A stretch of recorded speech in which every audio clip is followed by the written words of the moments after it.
ప్రకాశం జిల్లాలో రైలు ప్రమాదం జరిగింది. నాగులుప్పలపాడు మండలం అమ్మనబ్రోలు రైల్వే స్టేషన్ సమీపంలో గూడ్స్ రైలు పట్టాలు తప్పింది. పక్కనున్న లైన్లపై గూడ్స్ వ్యాగన్లు పడిపోయాయి. దీంతో విజయవాడ గూడూరు మధ్య రాకపోకలకు అంతరాయం ఏర్పడింది. సమాచారం అందుకున్న రైల్వే ఉన్నతాధికారులు సాంకేతిక సిబ్బంది ఘటనా స్థలానికి చేరుకుని సహాయక చర్యలు చేపట్టారు.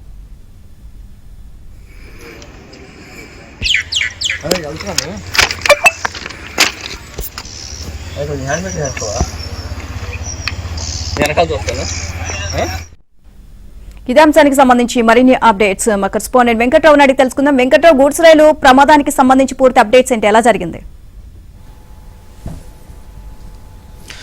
ప్రకాశం జిల్లా అమనంబ్రోలు వద్ద గూడ్స్ రైలు అదుపు తప్పి పట్టాలు తప్పి మరో ట్రాక్ మీద పడిన పరిస్థితి. ప్రస్తుతం మనం ఘటనా స్థలంలో ఉన్నాం. ఒకసారి విజువల్స్ లో చూడొచ్చు. ఏదైతే గూడూరు వైపు నుంచి విజయవాడ వెళ్తున్న గూడ్స్ రైలు ఇది.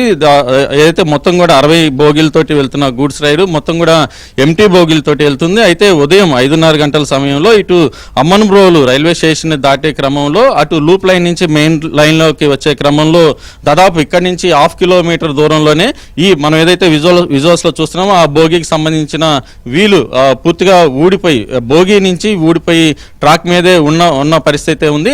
ఈ నేపథ్యంలో అక్కడి నుంచి దాదాపు 1/2 కిలోమీటర్ల మేర ఒక చక్రం లేకుండానే బోగి మొత్తం కూడా ముందుకు కదిలొచ్చింది. దాదాపు 1/2 కిలోమీటర్ మేర ముందుకెళ్లిన తర్వాత బోగి అదుపు తప్పి పక్కనే ఉన్న ట్రాక్ మీద అయితే పడిపోయిన పరిస్థితి. ప్రస్తుతం మనం చూస్తున్న ఏదైతే ట్రాక్ ఇది గూడూరు నుంచి విజయవాడ వెళ్లే ట్రాక్ మీద బోగి అదుపు తప్పింది.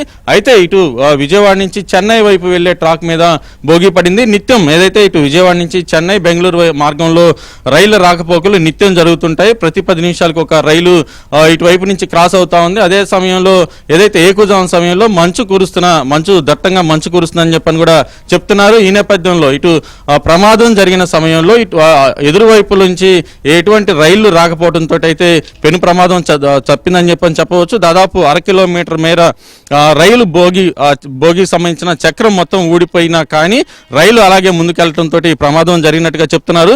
మనకు ఏదైతే విజువల్స్ లో చూస్తున్న బోగి ఏదైతే పట్టాలు తప్పిన బోగి 34వ నెంబర్ బోగి, దాదాపు 60 బోగీలతోటి వెళ్తున్న రైలు పూర్తిగా ఏదైతే ట్రాక్ తప్పలేదు, ఒక బోగి మాత్రమే తప్పింది. ఒక బోగి తప్పి మరో లైన్ మీద పట్టడంతో ఇటు చెన్నై విజయవాడ వైపు వెళ్లే రైళ్ల రాకపోకలకు కూడా అంతరాయం ఏర్పడిందని చెప్పవచ్చు. ఇప్పుడు ప్రస్తుతం తాత్కాలికంగా ఉన్న 3వ లైన్ లో ఇటు రైళ్ల రాకపోకలను అయితే కొనసాగిస్తున్న పరిస్థితి అయితే ఉంది. ఏదైతే విజువల్స్ లో చూస్తున్నా మనం ఈ బోగి మాత్రం ఏదైతే చెన్నై వైపు నుంచి విజయవాడ వెళ్తున్న రైళ్ల రాకపోకలకు అంతరాయాన్ని కలిగించిందని చెప్పవచ్చు. అయితే ప్రమాదం జరిగిన సమయంలో ఎలాంటి ఆపోజిట్ లైన్ లో ఎలాంటి రైళ్ల రాకపోకలు లేకపోవడంతో పెను ప్రమాదం తప్పిందని చెప్పవచ్చు. ఏదైతే ప్రస్తుతం పట్టాలు తప్పిన బోగిని ఇటు రైల్వే అధికారులు టెక్నీషియన్ల సాయంతో తిరిగి యథాస్థానానికి చేర్చే ప్రయత్నం చేస్తున్నారు. కానీ దీనికి ముందున్న బోగీలతో పాటు ఇంజిన్ కూడా విజయవాడ పంపించారు. వెనక ఉన్న బోగీలన్నీ కూడా అమ్మనబ్రోలు రైల్వే స్టేషన్ కి తీసుకెళ్లిన పరిస్థితి. ఈ బోగిని మరో 2-3 గంటల్లో ఇక్కడి నుంచి సరి చేసి ట్రాక్ మీదకి ఎక్కిస్తామని చెప్పని రైల్వే అధికారులు చెప్తున్నారు. Neelima. Right, thank you Venkatrao.